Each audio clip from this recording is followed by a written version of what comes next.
Efes'teki koç gelişmesiyle başlayalım. Kokoşkov zaten çıkmıştı. İsmail Şenol'un da yayını hatırlamıyorum ama çıktığı bir tane röportaj verdiği yerde Ali Emre abilerin yayını değildi sanırım. Daha öncesi olması lazım. Ümit Avcı.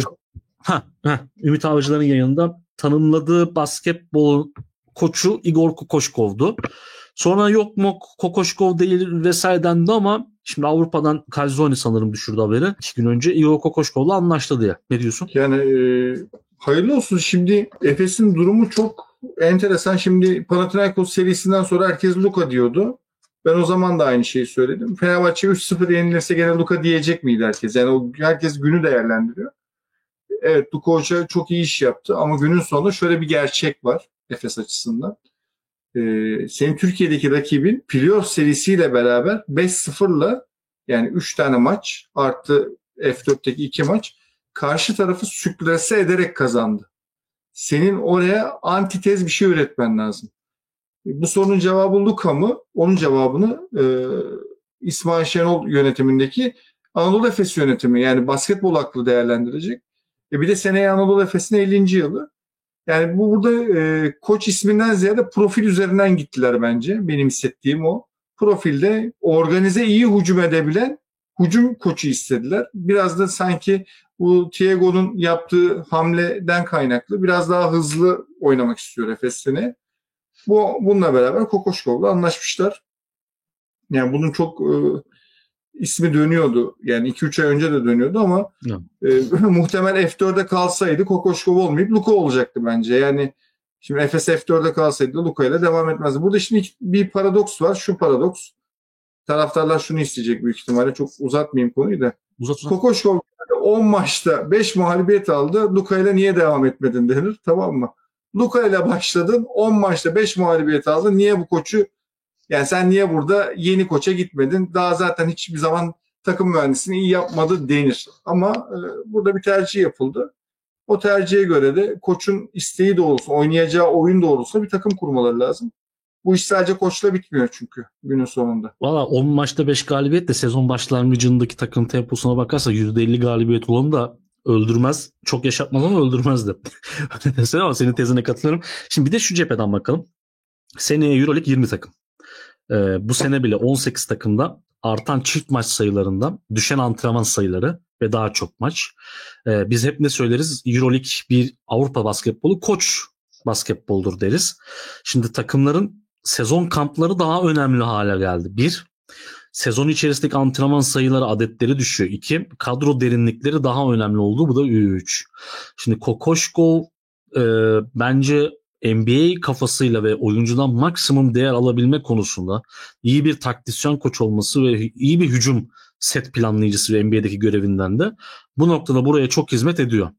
Tempolu basketbol, şimdi Fenerbahçe Beko ilk geldiğinde bir kendi basketbolun dayatta olmadı. Sonra Guduric'in gelmesiyle bir pragmatik oyunla orada farklı bir düzene geçip orada sonuçta galibiyet serileri almıştı 2,5 ay ve playoff kısmına kendisini atmıştı. Şimdi o kadroyla kıyaslamıyorum çünkü o kadro Temmuz ayında kuruldu. Yani Gerald Edis'i, Dechamps'e pek çok oyuncu işte Guduric bile sezon ortası geldi. Yani Nando bol oynanmaya çalışıyordu ve seriyle birlikte yani. Çok orayı baz almıyorum. Daha iyi bir kadro verecektir. Tabii Fenerbahçe'yi bırakıp gitmesi kötü bir zamanlamada karakteriyle alakalı işte chatte veya sosyal medyada o adamın ismi çıktığından beri olumsuz yorumlar yazdırıyor ama yani oradaki başka dinamikler de vardır arka tarafta. Mesela yöneticiyle ne problem yaşadı mesela. Onu mesela İsmail Şenol biliyordur.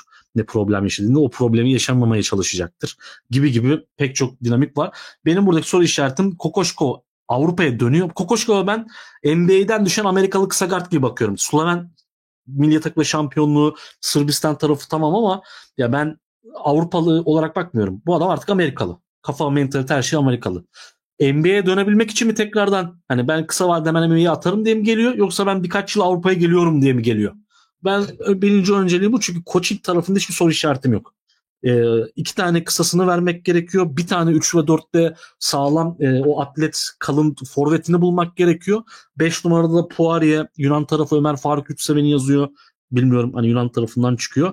Oralar oynar. Roller 5 numara doğru değil mi? Tamam. Yunan tarafından çıkan haber. 5 numara roller 5 numaralarla oynar. Orada bir problemi olduğunu düşünmüyorum Kokoşkov'un.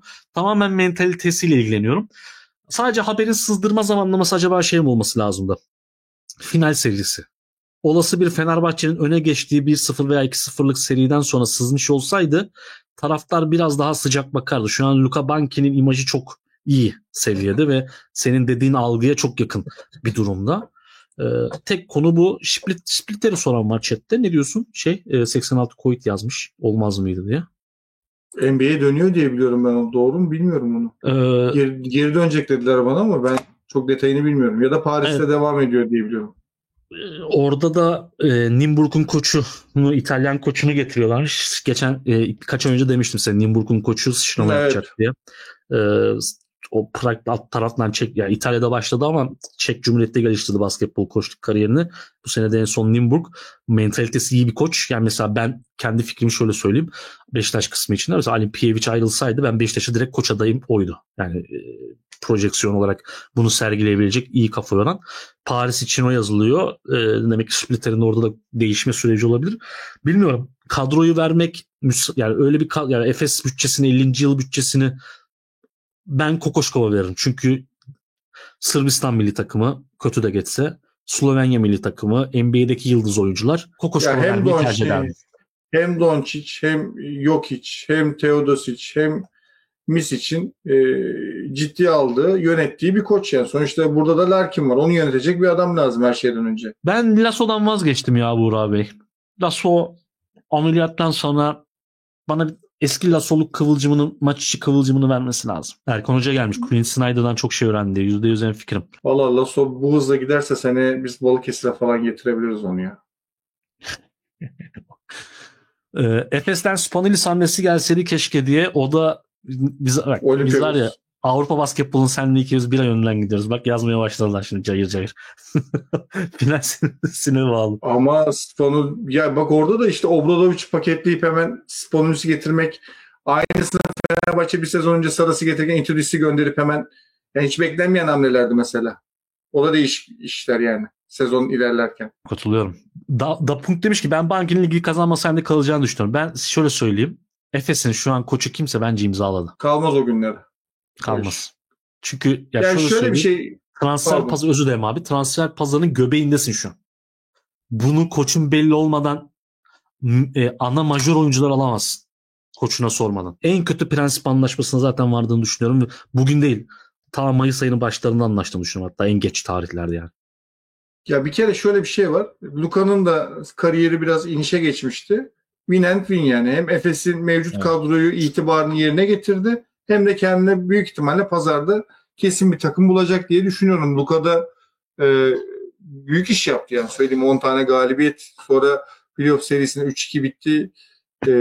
Bir tane kısa oyuncusu olsaydı farklı olurdu. Bildiğim kadarıyla da cüzi bir paraya koştuk yaptı yani bildiğim kadarıyla yani yurt dışında birkaç yerde Twitter'dan gelen bilgi doğrultusunda söylüyorum. Çok da cüzi bir rakama yaptı. Bence kazan durumu var 10 günün sonunda. %100. Yani mesela Mijatovic sezon başı başladığında her maça mesela Darius Vora ile başladı. Luka da öyle başladı. Asfer maçını kaybetti. Ondan sonra ikisini yok etti mesela. Birbirinden ayırdı. Aynı anda sahaya çok beraber koymadı mesela. Şeyde yine karşımıza çıkardı. Panathinaikos serisinde yanlış hatırlamıyorum çıkardı. Zorunda kaldı orada ya. Hemen döndü yani. Hani o da olmayınca Erkan'a döndü ya. Orada bir yani o da bir dokunuşu var. O da takımı tanıdı. 3-4 maçta bir iş yaptı. Kazan durumu var bence. Bir Kokoşkov hamlesi de çok çok kötü bir hamle değil. Yani öyle kafada ben hatta yanına bizim Özgür abiyle Özhan Çılgın'ı düşünüyoruz ama Özhan Hoca'nın tabii Özhan Hoca'yı da ezmemek lazım. Çünkü head coach Özhan Hoca ve iyi bir head coach ve bence Büyükçekmece semtini ayağa kaldıran iyi bir koç. Çoğu Türk hocanın iyi bir koç. Sevdiğimizin dışında. Ama staff'ı net bir tane head coach ayarında bir Türk. Net. Bu Ahmet Çaka olur, Özhan Çılgın olur. Bugün ikisi maçta diye söylüyorum. Net. Bir tane öyle. Bir tane çok iyi bir kondisyoner atletik performans antrenörü. Çok iyi bu seviyede. Ve iyi bir analizci. Edit noktasında iyi bir seviyede kafayı kırmış birisi. Yani Fenerbahçe'ye bakıyorsun. Masuilis, David, Ertuğrul Erdoğan. Ertuğrul Erdoğan ikinci asistan gibi duruyor. Aslında üçüncü asistan biraz geldiği kıvam orası. Ama nereye baksın 3 tane iyi adam var orada. Kokoşkov'un yanında öyle doldurmak lazım. Serhat Çetin sorusu gelmiş ama Valla Serhat Hoca ile geçenlerde beraber çay çorba içtik. Kendini çok geliştirmeye çalışıyor. Çok değerli bir insan. Değerli bir karakter. İlerleyen dönemde zaten buralarda olacağını düşünüyorum. Buna en yakın profil, ya şu bir gerçek, şunu söyleyeyim. Ben kendi fikrimi söyleyeyim. Bir kere Özcan Hoca'nın Euroleague koçluğu kumaşı var. Ama kimse ona bu CV ile vermez. herhangi bir Euroleague takımını vermez. Özcan Hoca'nın kendisine de söylediğim için çok rahat söyleyebiliyorum bunu. Çok değerli bir insan bu arada. İletişim yönü çok kuvvetli. İngilizcesi çok iyi.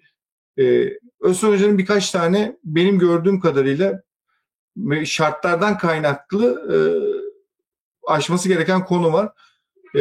Biraz patron şirketi personeli gibi. Yani şahıs şirket yönetiyor. Şahıs şirketi yönetiyor. Şöyle ki yani hem aşçısı oluyor hem garsonu oluyor. Kasiyere gidiyorsun, parayı da alıyor. Müşteriyi de bulmaya çalışıyor.